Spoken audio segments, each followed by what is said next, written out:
Go! Go. Go! What's up? Hi guys, this is Big Boy Talk, Big episode 12. Man, that's cool.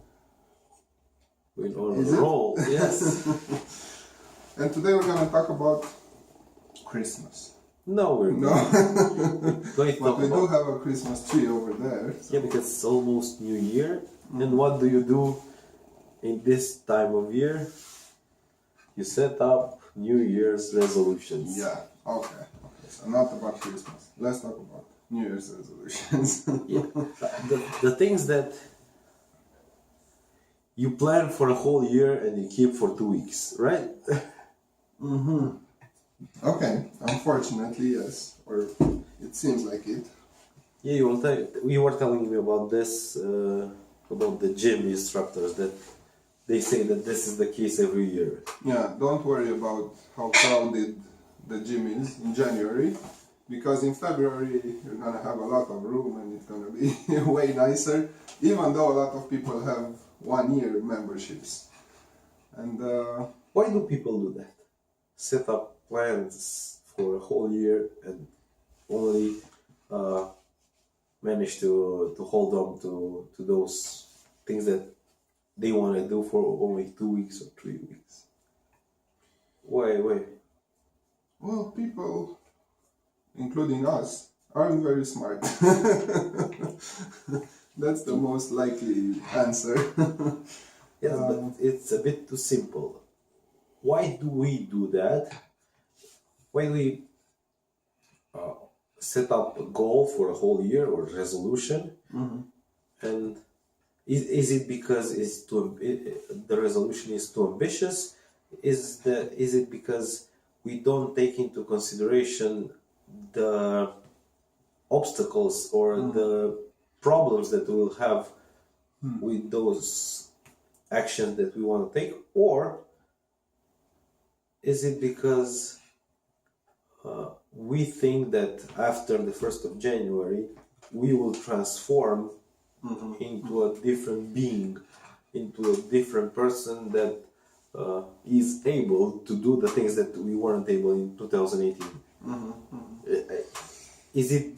Are we overconfident that our future self will be better than us, and are we setting objectives that are unreachable, or is it that I don't have a clear answer for that.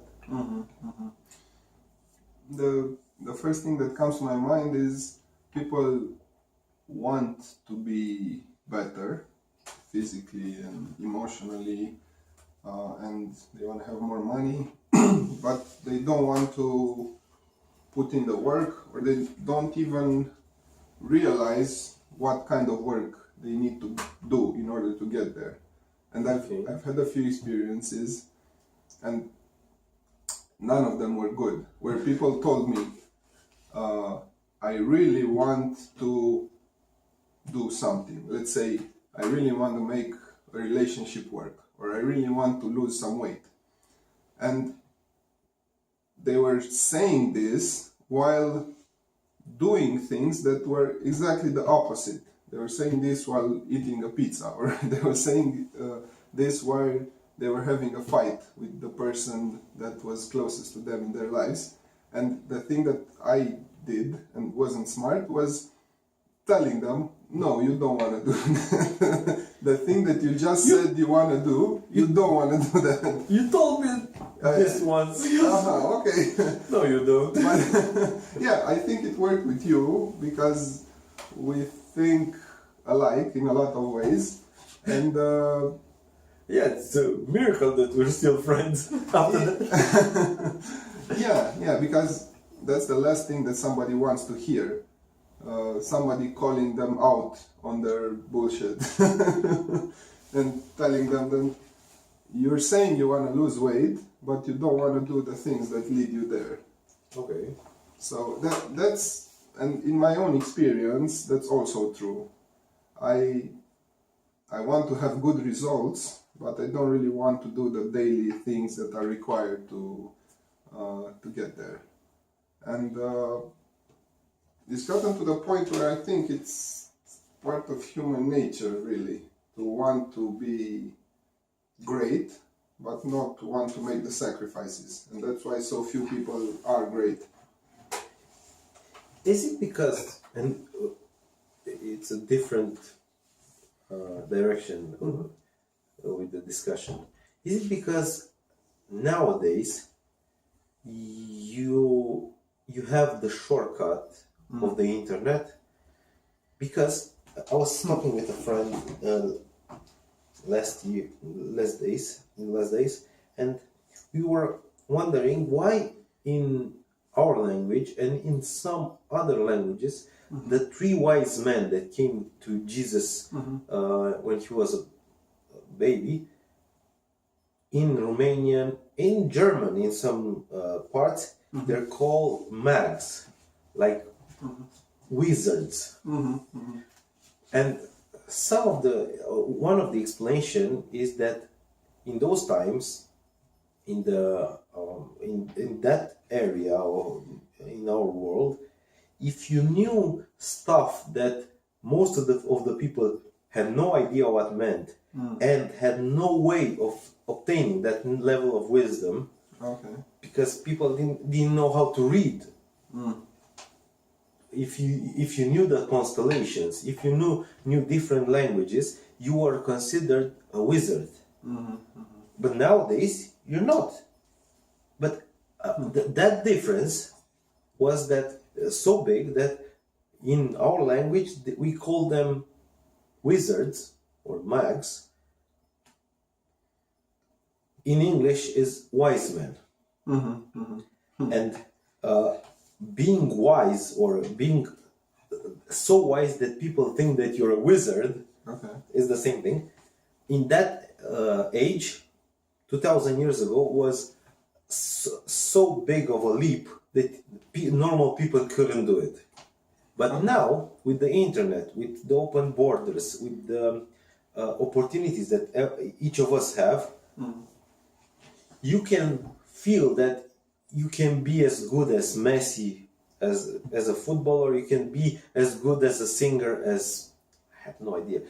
Because the most popular ones are not even that great.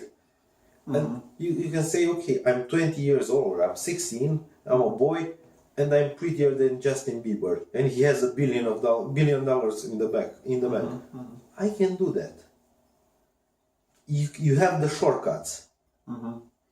50 years ago, or 100 years ago, you have to be extremely talented to be in the top of your area. But now with the internet, you can be successful. Just, it's not enough to know things. You say, oh, you know all about astrology. I can do that too with my phone. But do you think that's an illusion, that people think they can be great or a star? Yes. Yeah, most of yes. And how do you tie that with the internet? So how does the internet create that illusion? Because not only the internet, the talent shows do the same thing. America's Got Talent, and that show that spread around the world. The idea that a normal person with regular jobs, regular family, regular clothes, not superstars, can be superstars if the right people see them. And in your head, it's planted this idea that if the right people see me, I can be the next star. It's not about what I'm preparing. It's not about my talents. It's not about my hard work. It's about who sees me. And in the talent show or on the internet, if you go viral or you can get to be seen on America's Got Talent, and people appreciate you, you can be way worse than 90% of those people in your craft. But just because you did an okay-ish job there, people saw you and you are successful. So this leads to, I'm telling you this because the same thing happened with my stand-up comedy career. I said, okay, what does it take for a person to become a stand-up comedian? You had to go to different open mic nights for 1, 2, 3, 5 years and get together 5 minutes, 10 minutes of material, work it around. I said, okay, I don't have the time for this. But there's a television show, a talent show that promotes you at a national level. 2 million people watch it every Saturday. I go there, and if I perform well there, I skip. It's a shortcut for all the hard work that all the people had to do before me. So this shortcut makes you think that even though you don't have the talent or you didn't do the work enough, you can still make it. And the funny part is then with Comas, it's not really a funny part. Is that you get there, people see you, you have a good bid,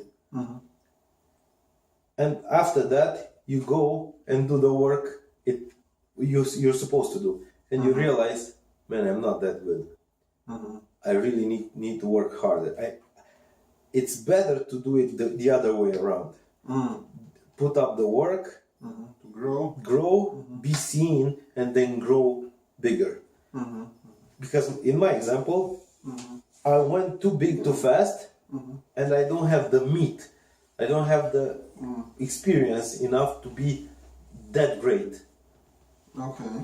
And people think, I think people think about greatness in these terms. I need a shortcut to become great because I don't have the time or the energy or the money to put up to get there on the regular path. Okay. And that, so I think that ties in with the idea of having a resolution to make a big change. In that, so you want to be great in an area, and you're saying it might be the wrong thing, even though you have the right connections, to get close to the top or skip 5 steps because you won't be ready for what's there. It's like a celebrity diet. You lose all those kilograms in 1 month, and after that you end up looking way thinner but have no idea what to do, because you can't eat the same diet food for your whole life. And you have 2 choices. You get fatter or you change your life. But if you change your life, that's not the best way to do it. With the shock diet. If you want to change your life, do it before the diet. And your body is probably still accustomed to the old things Yes. you were eating. So if you're still going to do the work, don't put it through shock first and then do the work. Do the work first. And if you're not going to change your life, that diet did nothing for you. You just lost some kilograms that you're going to put back in the first month, right back. So Okay, that's interesting. the same thing is with the lottery. People say, I want to play the lottery because I deserve more. I could work harder, get better, get a better paying job, or start a business. And that way you learn how money works, you learn how to invest Yeah, a but that small takes amount at time. first, and Takes work and effort. The lottery is, I need something that I deserve now, so I can then pursue my career dreams, or I can do one of the things that I hear when I ask people, what would you do with the money from the lottery? A lot of people say that they would give to the poor or invest in others so they can be helpful. The next thing that I say, and I'm asking myself this, okay, with your money now, how much of it do you do the same thing? How much do you give out of your own salary now? Why aren't you doing that now? Yeah, because if you spend 0% now from, it's way harder to spend a bigger percentage when you have a lot more. yeah, and what makes you think that the future self, it's better than you are now. The same thing that you said. Okay, from the 1st of December, of January, I'm going to be a new person, that I'll be better. What makes you think that? If you're not putting the work now, there's a big chance that you won't be better. Yeah, that's true. That's true.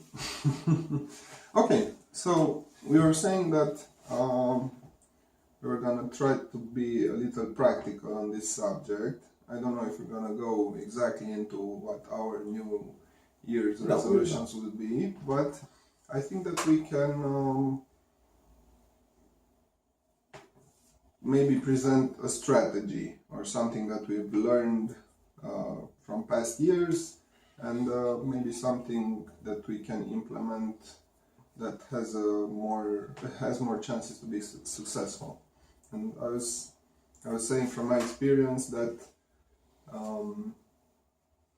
you should start doing things the moment that you realize that you should do them. So maybe not wait until the magical day of Monday or the first of the month, but do the things that you want to do starting right now. Eat better starting right now. Go to the gym starting right now. And for me, it's gonna be one thing that I was considering was doing the things that I really want to do in a day, really early in the morning, which for me means less distractions, more focus, and even more energy to do them. Because even though it doesn't seem like it, I do, and I think most people do have a lot of energy in the morning if they somehow manage to wake up early. Yes. And maybe get some exercise in to properly wake up and then do what they really want to do, what they're supposed to do. Nice. In my experience, and what I'm planning for 2019, is not to set up daily goals, because even though I tend to keep a good streak or good streaks, I don't really have a linear life. I have different stages of. Just give you an example. The first week of the month, we've been to London with the family, and then to the Christmas party. To a Christmas party, I had no chance of waking up at 5. I had no chance of waking up at 7. So my whole week was ruined, and 2 weeks after that, it took me to get back on track. So for me to say that I'll wake up at 5 o'clock in the morning every day for the next year is not really manageable, because I'll have terrible weeks, and that week is affecting my next week as well.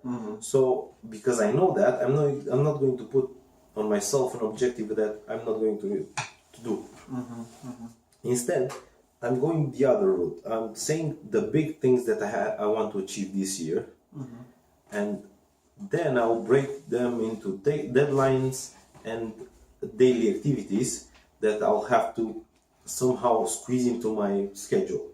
But I'll have to leave a good enough margin so I will have time for emergencies, for days that I will be tired, for things that I didn't plan on my work or in my day-by-day life.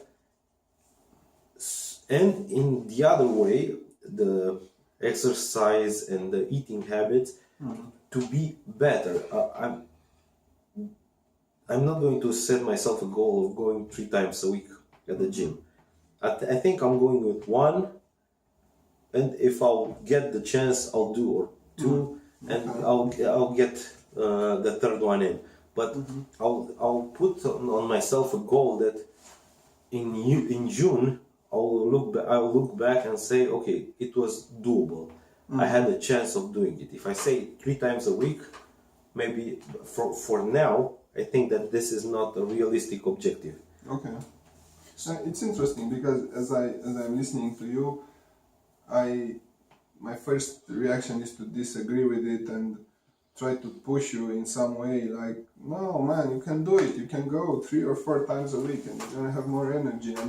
But as I'm listening to your arguments, it's tough to let go of what's inside of me and the arguments that pop up, but at the end that seems smart to me, going with a realistic objective. I've said in a past podcast that part of me believes that objectives shouldn't be realistic, but the thing that I know with all my heart is that real change at a personal level comes through being a little bit better than you were yesterday, like you were saying. If you go for 1% better than what you were yesterday, in a year, and maybe people will say that's a long time, but we have a lot of years. And if you do that for a few days a week, a few days a month, you might be 30% better than you were. Yeah, and with no objective, you're gonna be worse. So which one is better? Think about that this way. If last month I haven't been to the gym for the whole month of December. Hypothetically, or no. Okay. No, because I was away and had the busy weeks after that, and lazy week last week. Okay. And I said, okay, 3 times a week. That's 12 times this a month. Yeah, but why not once a week? That's 50 in a year. 50 is way better than 0. Okay, it's less than 100 and something, but it's way better. Think about percentage. 0 or once a year. Let's say that you go once or twice a year. You go 50 times, and if you go 3 times a week, that's 150. 150 is 3 times more than 50. But 50 is 25 times more than 2. Okay. So it's the thing that you get from doing it in small steps, but pursuing that every week. So the margin that you get from one to the small amount that you put every week, it's way more impressive than the one that you get from going once a week to 3 times a week. Because yes, the growth is immense. The growth is immense in the first part, and then is just marginal. Okay, that's an interesting point. Okay, I'm excited for you, even though I maybe disagree with you in certain points, and I'm seriously considering exercising every day. And the cool thing about setting an objective is you don't have to. The objective doesn't have to be a tyrant for you. You set the rules, and you would be stupid to say, "I'm gonna have a workout every day, and that workout is gonna look like The Rock's workout, who takes a gym with him everywhere he goes and exercises for 3 hours." No, I'm gonna make the rules. I'm gonna go to the gym 3 or 4 times a week, and on the other days maybe I'm gonna do a 7-minute workout from an app on my phone. And since I make the rules, I can count that as a daily workout. And that's gonna give me energy because I know it did in the past, so that's a good idea. Okay, that's cool. Another subject that we can talk a lot about, probably in December next year. Okay, so See you later, guys. have a good day. I'll see you later. 2019. Yeah. Excited for that. That'll be good. Yeah. All right.